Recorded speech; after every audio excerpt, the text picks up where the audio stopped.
Have people ever told you, your dreams are too big? They say it like it's a bad thing. But just because something feels impossible to them, doesn't mean it's impossible for you. A timeless story about the power of dreaming big. Long ago, in the kingdom of Elvaron, there lived great kings, mighty warriors, and brave horsemen. Castles touched the sky, flags flew high, and the poor lived in shadows. In a small corner of the royal stables, lived a 17-year-old boy named Kael. He had no family, no sword, no title, but he had a dream. One day, I will sit on the king's throne, not for power, but to bring change. Kael's job was simple: feed the horses, clean their waste, sleep in hay. No one looked him in the eye. To nobles, he was dirt. To soldiers, he was a joke. Once, a royal commander laughed and said, "Why do you always stare at the castle tower, boy? You think you'll ever climb it?" Kael didn't answer. But in his heart, he whispered, "Not climb it. Rule it." He read old pages thrown away by the scholars.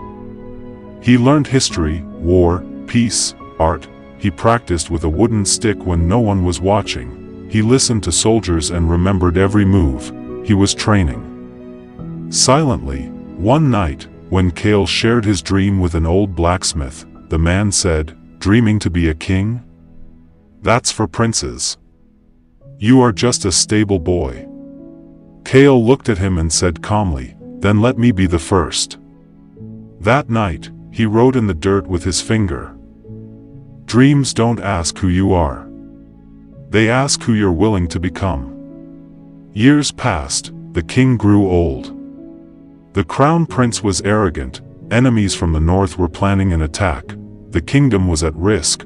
One day, while Kael was feeding the royal horses, he overheard the generals. They had no plan. They were waiting for orders. While fear spread across the land, that night, Kael drew maps, made strategies, and wrote a plan. One that could defend the kingdom using the mountains and rivers. Without thousands of soldiers, he knew no one would listen. But he had to try. Kael asked for an audience with the royal council. They laughed. A stable boy? In front of generals, but the king, old and tired, was curious. Let him speak, the king said.